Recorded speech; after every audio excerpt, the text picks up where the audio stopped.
Bum, bum, bum, bum, bum, bum, bum, bum, bum, bum, bum, bum, bum, bum, ba-dum, bum, bum, bum, bum, bum, bum, ba-da-da-dum, bum, bum, ba-da-ba-ba-da.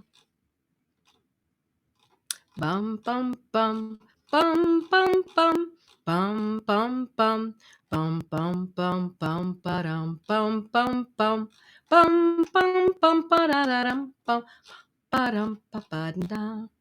Da da da da da da da da da da da da da da ba da da da da da da da da bum ba da da ba da da da da da da da da, hoping that everyone starts joining me soon. Hi.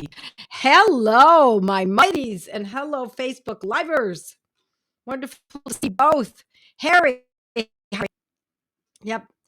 Yep. Hi, Joette, says Lynn from Oklahoma, and Antoinette, and Rebecca from Battle Creek, Michigan.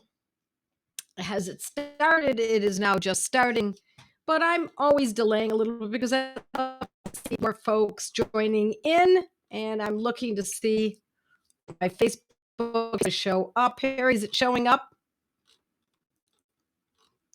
I think he's got earbuds on, so I don't know if it's but I'm going to assume that it's doing all right.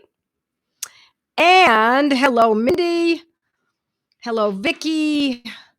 Good evening. Good evening. Video good, but no sound at all. Is everyone having trouble with my sound?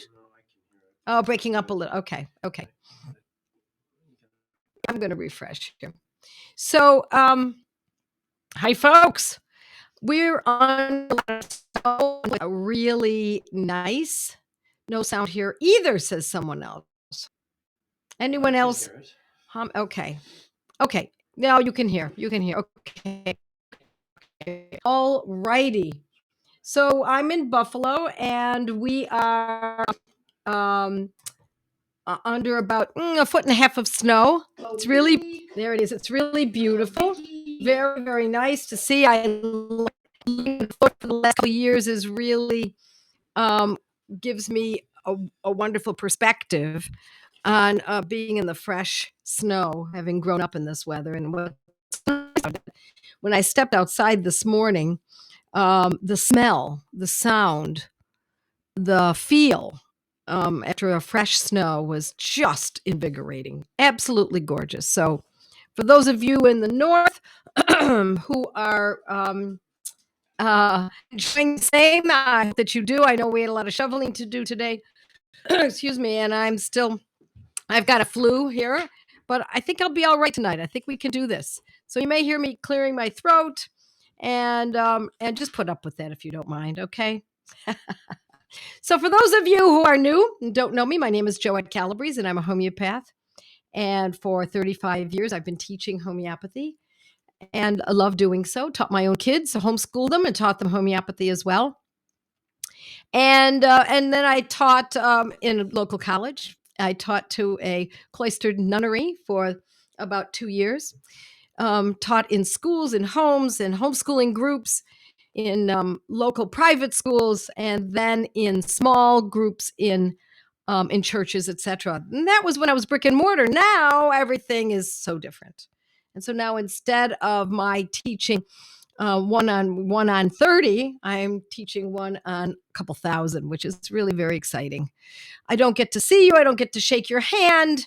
I don't get to hug you, but it's good in another way, because whatever I can do to teach you, then you can then teach others, and exponentially we move along a lot faster, because we do need to move quickly. This is all about speed. I love speed, which is why, my friends, the kind of homeopathy that I teach is so much more efficient, because it has speed associated with it.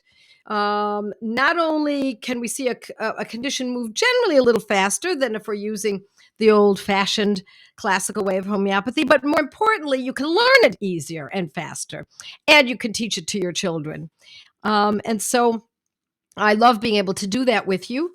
And so, for those of you who do know me, welcome again. And it's wonderful to see you all here. You're looking great. Look at you. See all these names coming up? Yep. Yes, yes, yes. Homeopathy here is yes. Well, and yes, teach homeopathy to your children. Forget all the garbage that's taught in school. I mean, parents are catching on, aren't they? They really are catching on. They're saying, I've had it with the public school systems, and they're bringing their kids home. And so, if you should be interested, I do have a course for children.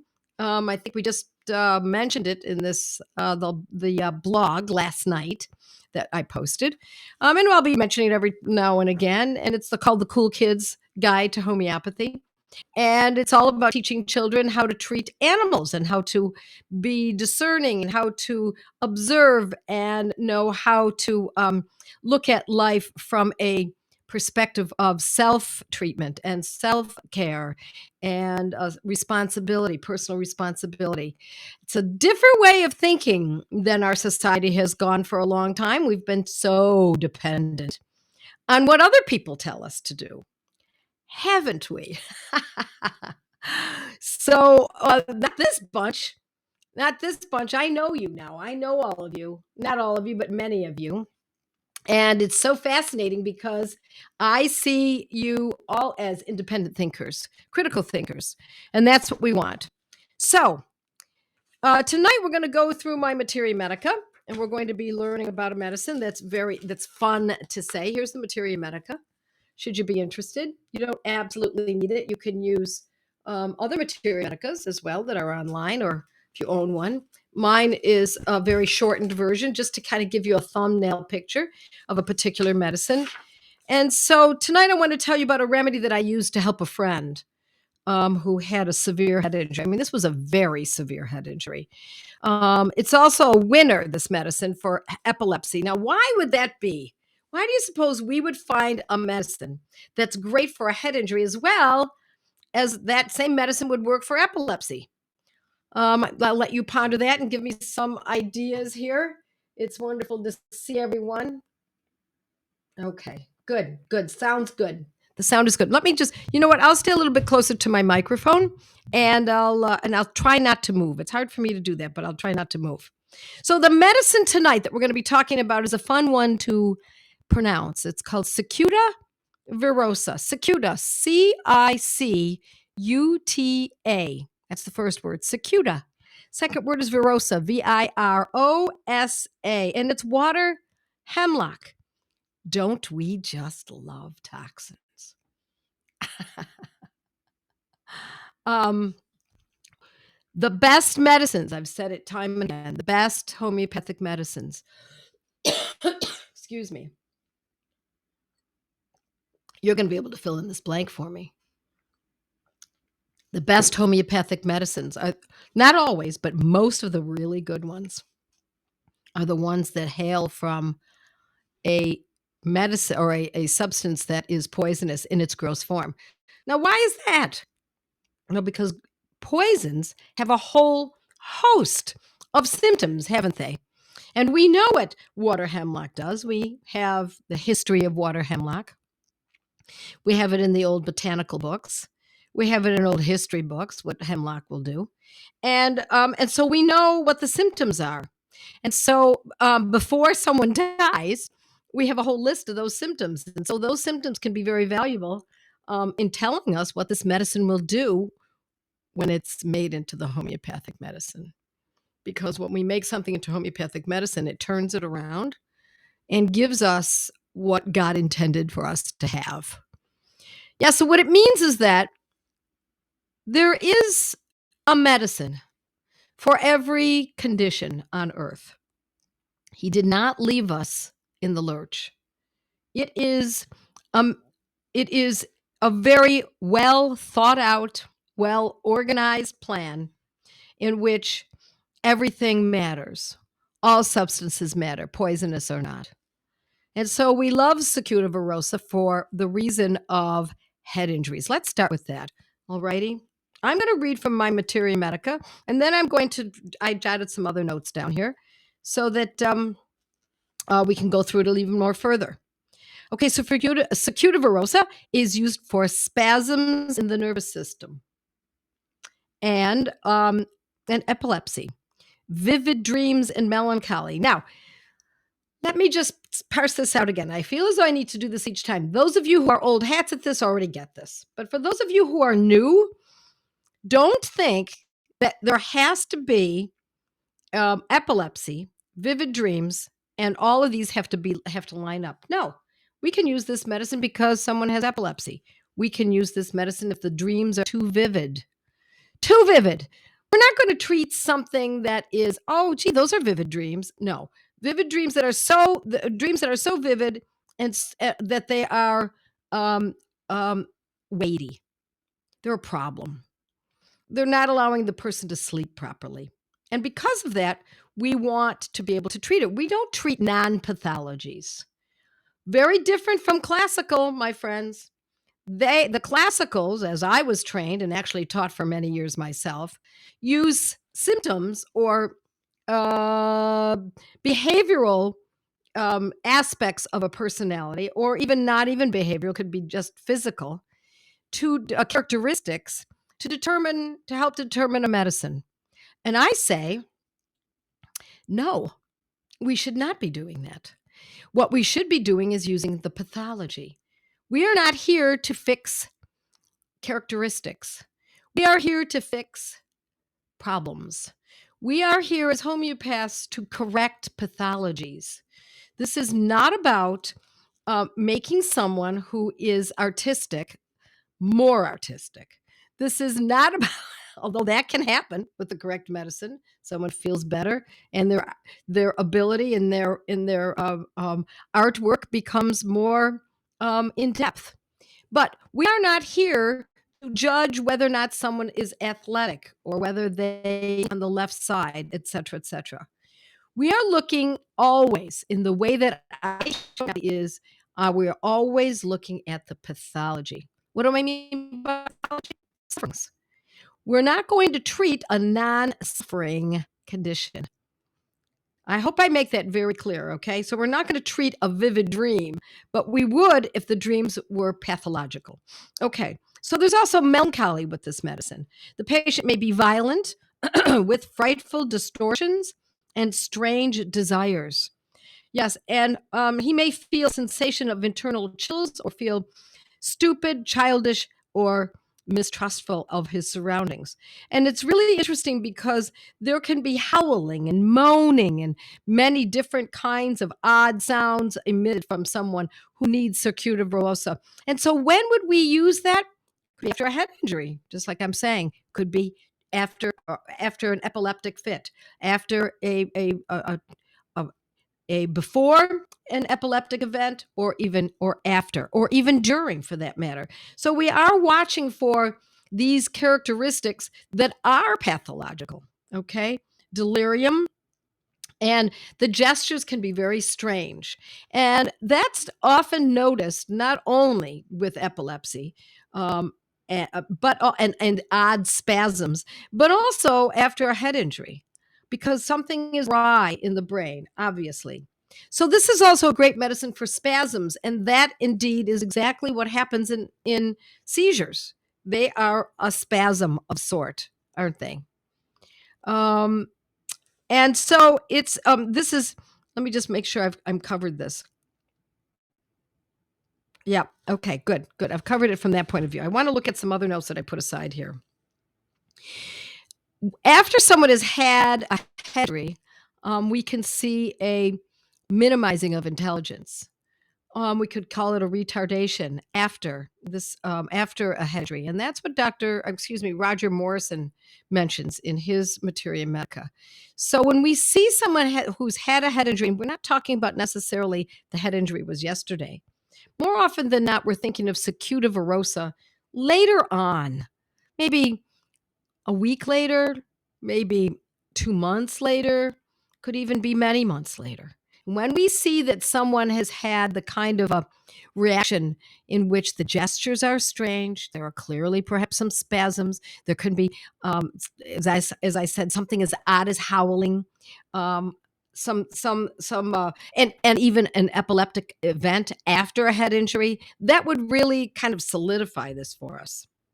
The convulsions or seizures that people have, who might need this medicine, Secuta verosa, are generally pretty aggressive.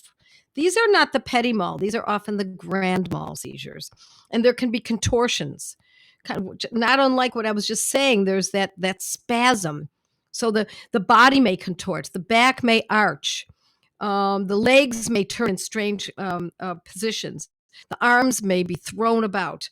And so this is something that is an extreme medicine, as you can imagine, because it's an extreme poison in its original form. Okay, the head can be drawn backward. So this could be after a head injury, after during an epileptic fit. And then there can be the contortions can be downright memorable, noteworthy, frightening. So we're seeing not a little contortion in the fingers or the hands that you might say, that's a little bit contorted. No, you're going to see something that's a little more extreme than that. Okay. And so we want to see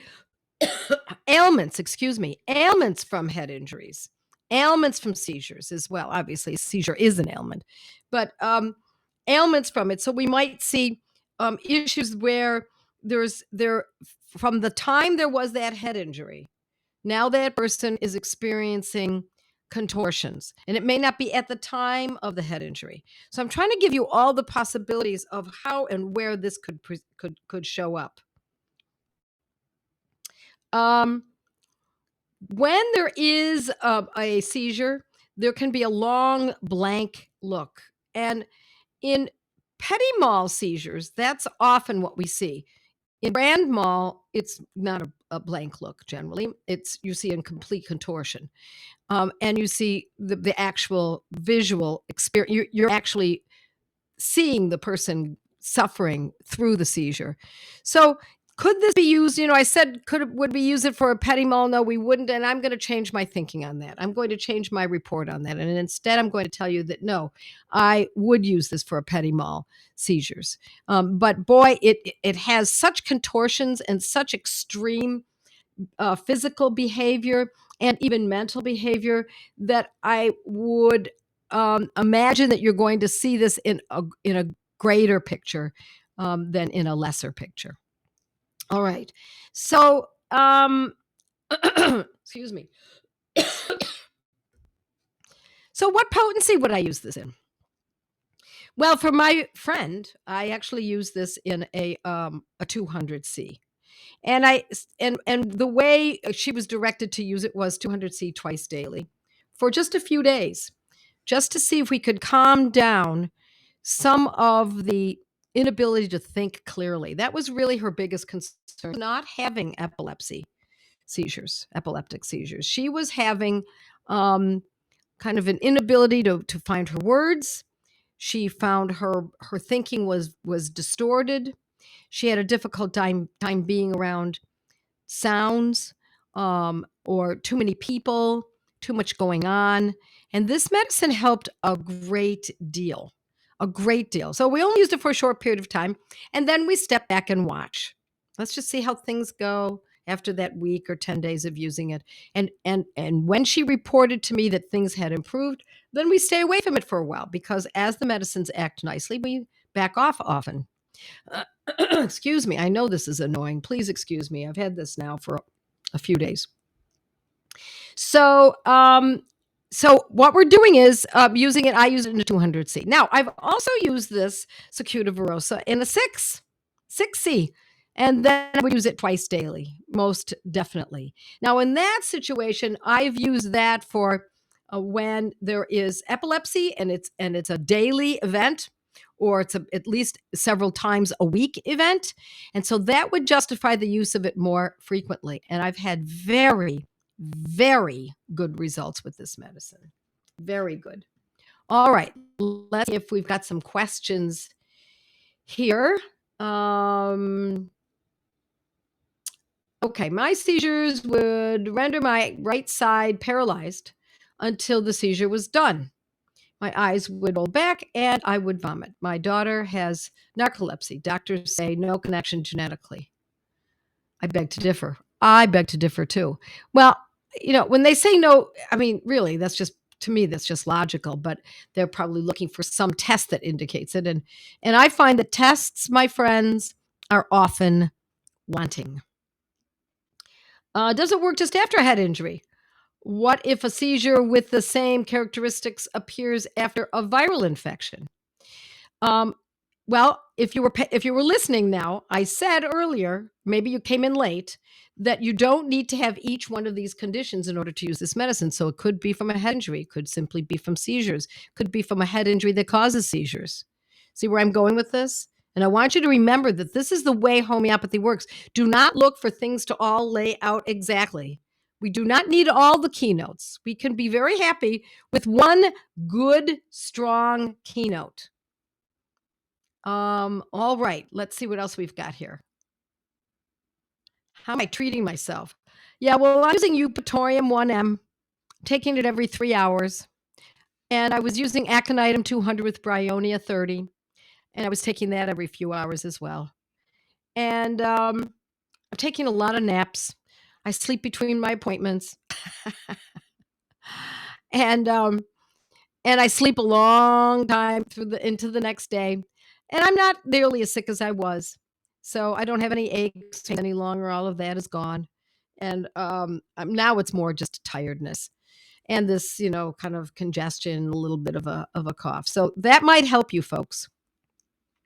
All right, let's see if we've got any other, um is this the same spasms as in Parkinson's? You can use Cicuta verosa in Parkinson's. Yeah, spasm is a spasm is a spasm. Yes, I'm glad you brought that up. Yes, I would definitely use this in Parkinson's. So, and I also want you to think about this in mental retardation. And I know that's an outdated phrase, but I'm going to use it anyway because it really describes so fully what we're talking about. Now, that mental retardation can come as a result of epilepsy. It can come as a result of head injuries. It could simply be a result of nothing. It just is what it is. And if there's mental retardation and we see that there's any spasm here, we've got a nice dead ringer. Oh, all right. You know what? What am I using for the link? Anything. I know it's a little annoying for you to listen to, but to be honest, it's not keeping me up at night or anything like that. So I haven't taken anything for it. Oh, I am taking electrolytes. I drink electrolytes a lot. So, all right, let's see if we've got some people asking questions on Facebook Live. How many courses will be offered for the Cool Kids program? It's one big long course. It's a whole program. Just take a look at my course page, just Joette Calabrese courses. It gives you lots of information. Head injuries that occurred a while ago. Head injuries that occurred a while ago if there is a remaining pathology. You see where I'm going with this? This is not, oh, I had a head injury 25 years ago. I wonder if, no. Forget I wonder. If you had a head injury 25 years ago and you're still suffering from it, not maybe the pain, but other aspects of it, you've never been the same since, you've been able to read as well. Now you get a little, a little spasm here, there, or whatever it might be.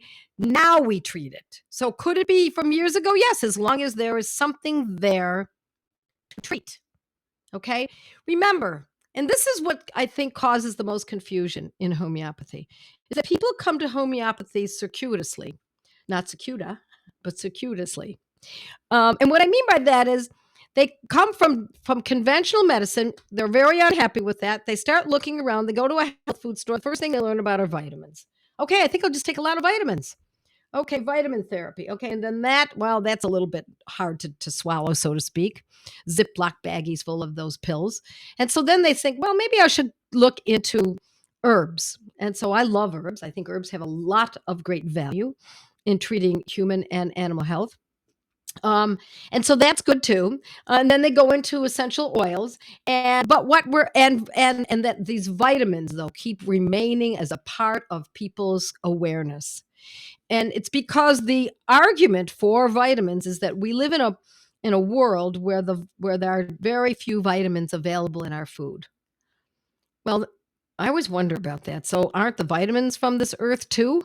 Um, I I'm being a little facetious here, but I don't like vitamin therapy. I don't like that people use vitamins on a regular basis. I can see it being used from time to time as a, as a for an acute situation and then back off because vitamins can cause toxicity. If you go to Robin Murphy's masterpiece of the repertory and you look under the toxic sub heading chapter, you will find that vitamin therapy is a way it can cause. See, I'm not thinking very well tonight. Excuse me. Is vitamin therapy can cause toxicity. I have seen it. I've seen it many times, and so people think that by the time they get to homeopathy, well, we'll just, you know, it sort of seems like this could be right. Maybe I need vitamin D. It's winter. Or you know what? I did have a head injury 30 years ago. No, I want this to stand up in rubrics court, so to speak. I want you, when you make a decision to use a medicine, I want it to be tight. I want you to have a good reason. And in fact, if you're in a study group, check it out with your buddies and see if they agree. Because if you take a homeopathic medicine, you see the difference in what I'm saying now? These are not vitamins, not herbs, not essential oils. I know all of you know this, but this is a medicine. And so we use it as medicine. We use it when it is needed because it is needed, not because we are considering the possibility that this could be something of value because of something that happened to us years ago. Um, Yes, another biggie is the toxin induced that in gross form would be dangerous. Twice in the past week, I ran into that. What can we read to make the case for the pharmacology that makes them curative? Makes what? The homeopathics curative? How does hemlock not kill us in the homeopathic form? Okay, Melissa. Yeah, you need to join a study group. Join one of my Gateway to Homeopathy groups. Very inexpensive. Just go online and or go on my site and take a look at that. And I will tell you in a nutshell, it's because it's diluted 200 times to the 100th power when it's a 200C. Okay. Is it injury only from a physical incident, or can it be head injury from meningitis or other neurological brain head impairing issues? Um, yes, it can be. It can be from one of these others. But be careful with that Lyme diagnosis. I'm going to tell you, be careful. I don't put a lot of credence. Excuse me, I know it's going to turn a lot of people off, but I don't put a lot of credence in Lyme diagnosis because, to be honest, I think we all have Lyme. And so we're digging too deeply. Instead, in homeopathy, and I'm being a little facetious, I don't mean all of us, I mean, it is so prevalent. How could that make a difference? If everyone has it, then how could that be the cause? And so what I like to do, because I'm a homeopath, is use the condition that the person's suffering. When someone says, "I have Lyme," I say, "Well, yeah, well, what's the problem?" "Well, I have Lyme." "No, no. What is the problem?" "Oh, you have joint pain." "Okay, now we use the homeopathic medicine for joint pain." "Oh, you have chronic fatigue." "Okay, now we use the medicine for chronic fatigue." "Oh, you have fibromyalgia, or you can't eat certain food because then you get bloating." You see how we break it down in homeopathy? We do not use a diagnosis such as it must be Lyme. Okay? All righty. Let's see some other questions here and then we'll call it a night because I'm going to bed. Oh, let's see. Any other questions from my folks on the internet? Would this be helpful for grand mal seizures, even if a person is on a lot of medication for seizure disorder after a head injury as a child, but is now elderly? Um, I'm trying to think of a way to answer that. When I tell you about that this is for head injury or that this is for a seizure, I didn't say except for those who are on medications. No, I did not say that. I did not say you can use these medicines as long as there are not other medicines being used. I did not say that. And I am pretty clear about these things because if I was teaching you in that fashion, I would say, okay, but for those people who are on medications or had a lot of medications, well, you're disqualified. You can't be using this medicine. So when you find, but what about this situation? And what if I had that? And what if, don't come up with all of the what ifs. So what I'm telling you is, and I get this a lot on my blog, people say, will this medicine help my bloating? And I say, I don't know. I mean, it's what it's used for bloating, this particular medicine I might be discussing on the blog. It is up to you to make that determination. And so I always say, look, you can use drugs or surgery and lots of tests and invasive methods, or you can use, and very expensive, or you can use a $15 bottle of homeopathic medicine. Your choice, my friends. You get to choose. So I'm not going to tell someone that this is going to work for them. I don't know that it's going to work. We know that these medicines indeed work for these kinds of conditions, but it's not all conditions. As Dr. Prasanta Banerjee once said to me, homeopathy has been known to cure and treat all conditions, all diseases of all humanity. But it doesn't cure every person who has that condition. So think about that a little bit. A man who is 95 years old, who has severe psoriasis, who's been using drugs on his skin, steroids, has red skin syndrome very severely most of his adult life. We can use the homeopathic medicine that's specific for psoriasis for him. But now let's compare that to a 9-year-old boy who's just presented with psoriasis. Now, who's going to be most likely to be how do I put this? Who's the one who's most likely going to be benefited by the medicine that is specific for that condition? 95 years old, it takes for psoriasis, for example, it can take 2 years using homeopathy. So do we have 2 years in a 95-year-old man? Certainly worth a try, I would say. But do we have 2 years in a 9-year-old boy? You bet we have. You bet. Chicken soup.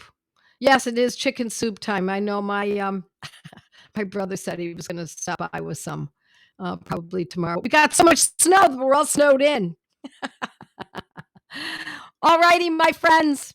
God bless you all. It's wonderful to see you. I will see you next Monday, 8 o'clock Eastern Time, and we will carry on and study and learn together and turn others on to everyone. This is good. This is good medicine. This is the good medicine. Bye now.